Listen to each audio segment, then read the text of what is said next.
Right now, your timeline is split in two. Half the people you know are cheering for Israel, the other half are defending Iran. Everybody has picked a side, everybody has an opinion. But I have one question that neither side wants you to ask. How do they treat black people? Not in speeches, not in propaganda, not in what they say to the cameras. How do they actually treat black people who live in their countries, walk their streets and exist under their laws? Because I went deep on both Iran and Israel. What I found should make every black person watching this rethink everything they have been told about this conflict. Because neither side, and I mean neither side, has clean hands. Before we go further, subscribe to this channel. This is part of our ongoing series covering the Iran war from the angle the mainstream media refuses to touch. Hit the bell so you do not miss a single video. And let's get into it. Let's start with Iran. And let's start with something that most people, including most black Americans, have never heard. Iran has a black population, not visitors, not tourists, not temporary workers. There are Afro-Iranians, black people who have lived in Iran for centuries. They are concentrated primarily in the southern provinces along the Persian Gulf, in cities like Bandar Abbas, Hormozgan, and in the regions bordering the Gulf of Oman. Estimates vary, but researchers have placed the number anywhere from several 100,000 to over 2 million people, depending on how you define the community and how far back you trace the lineage. And the origin of that community is slavery. The Persian slave trade, which overlapped heavily with the Arab slave trade, brought East African people to Iran over a period spanning more than 1,000 years. From the 7th century onward, enslaved Africans were transported from the coasts of what are now Kenya, Tanzania, Mozambique, Ethiopia, and Sudan into the Persian Gulf region. They were used as laborers, domestic servants, pearl divers, soldiers, and in agricultural work in some of the most brutal conditions imaginable. If you watched our video on the Arab slave trade, and over 150,000 of you did, you already know that this was one of the longest and least discussed slave trades in human history. It predated the transatlantic slave trade by centuries and continued well into the 20th century. Iran did not formally abolish slavery until 1929. Even after abolition, the social consequences never disappeared.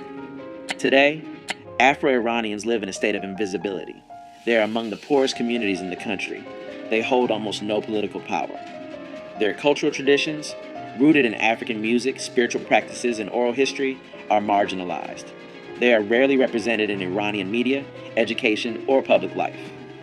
When researchers and journalists have attempted to document their existence, they have been met with resistance from Iranian authorities who would prefer the world did not know this community exists at all. The racism Afro-Iranians face is structural and deeply embedded. The Farsi language itself contains derogatory terms for black people that are still in common use. Colorism is rampant across Iranian society, with darker skin being associated with poverty, low social status, and undesirability. Afro-Iranian women in particular face compounded discrimination, marginalized for their race, their gender, and their economic status simultaneously. And here is something that connects directly to the war happening right now. The southern provinces where most Afro-Iranians live are among the most neglected regions in the entire country. While Tehran poured resources into its military and nuclear programs, these communities were left without adequate schools, hospitals, infrastructure, and economic opportunity. The Iranian regime spent billions on missiles and proxy wars across the Middle East. Meanwhile, the descendants of enslaved Africans living within their own borders were treated as if they did not exist. Some Afro-Iranian activists have spoken publicly about this.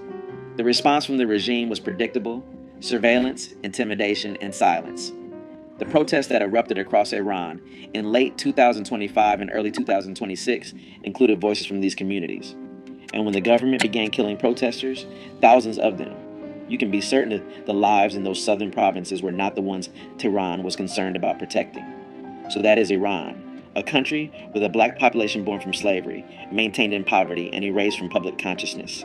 A country that has never acknowledged, apologized for, or made any attempt to repair the damage done to its Afro-descendant community. Now let's cross the border into Israel and buckle up, because this is where it gets even more disturbing. Israel markets itself to the world as the only democracy in the Middle East, a homeland for the Jewish people, a nation built on the promise of belonging. But if you are a black Jew in Israel, that promise has a very different meaning.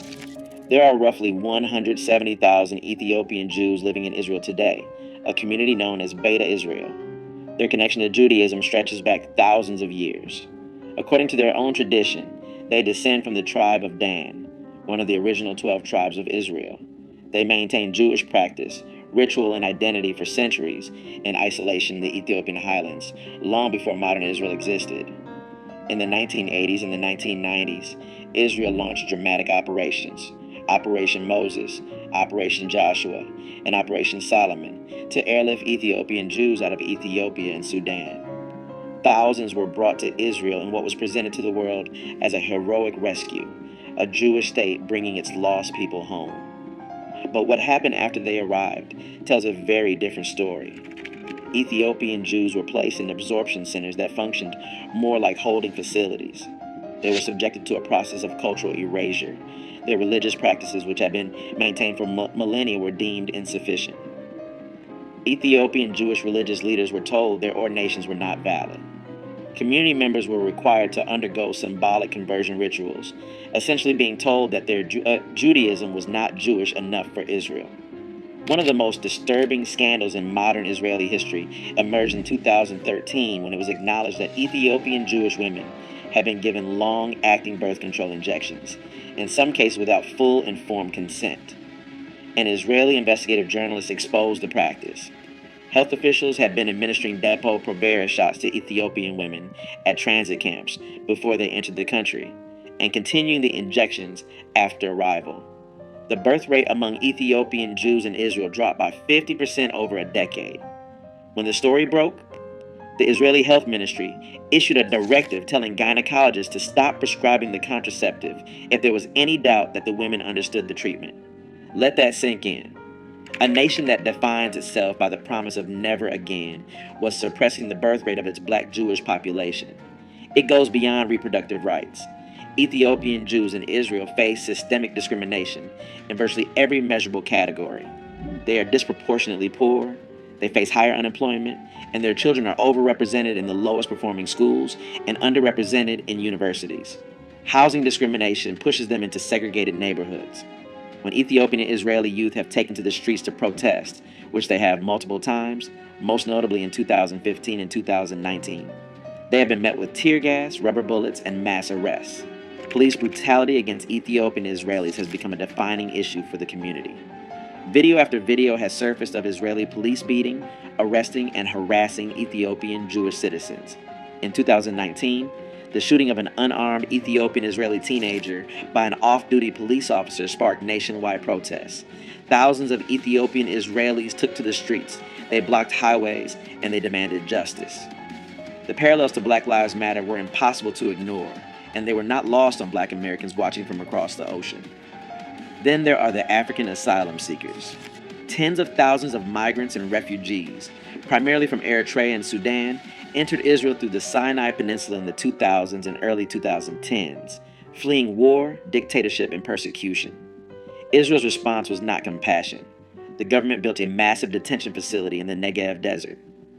Senior Israeli politicians refer to African asylum seekers as infiltrators and as a cancer. Legislation was passed to detain them indefinitely.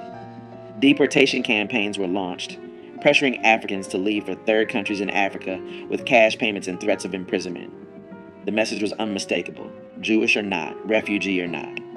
If you were black in Israel, you were a problem to be managed, not a person to be welcomed. And now, in the middle of this war, Israel is asking the world to support its cause. It is asking for solidarity. It is asking Black Americans, some of whom serve disproportionately in the U.S. military, which is currently fighting alongside Israel, to view this as a fight for democracy and freedom. But democracy for whom? Freedom for whom? If you are connecting these dots, hit that like button right now and drop a comment, because this is the conversation they do not want us having. So here we are. The two nations at the center of the biggest military conflict in a generation, and neither of them can look black people in the eye with a clean conscience. Iran built a black population through slavery and then pretended they don't exist. Israel rescued black Jews from Africa and then treated them as second-class citizens in their own promised land. Iran silences its Afro-Iranian community through neglect and suppression. Israel polices its Ethiopian community through force and systemic exclusion. And both of them, right now today, are asking for your support, your sympathy, your sons and daughters in uniform. This is not about picking a side between Iran and Israel. This is about recognizing that black people are not a priority for either side. We never have been. We are an afterthought in Iran's domestic policy and a problem to be managed in Israel's social hierarchy. Our history in both nations is one of exploitation, erasure, and control. And yet, black Americans make up a disproportionate share of the U.S. military that is currently fighting in this conflict. Black tax dollars are funding this war. Black communities will bear the economic consequences of rising oil prices and inflation. And black voices are being told by both sides to pick a team and cheer. The leaders we study on this channel saw through this decades ago. Malcolm X refused to align with any nation that didn't align with black liberation. He viewed global conflicts through the lens of what they meant for black people, not what they meant for empires. He would look at this war and ask one question: what's in it for us? And the answer, as it has been for every war in American history, is nothing. I'm not here to tell you who's right and who's wrong in this war. Smarter people than me are arguing about that, and they can't figure it out either. But I am here to tell you this: before you wave a flag for either side, you deserve to know how that side treats people who look like you. Not what they say in press conferences. Not what their diplomats tweet. How they treat black bodies in their streets, in their hospitals, in their housing, in their courts, and in their history books. And now you know. Iran erased its black population. Israel marginalized its black citizens.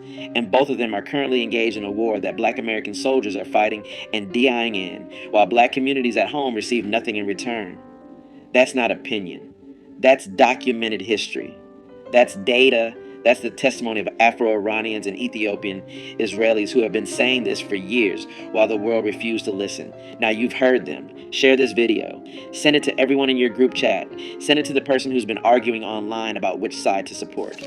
Send it to anyone who thinks this war has nothing to do with black people, because it has everything to do with us. Subscribe. Hit the like. Drop a comment.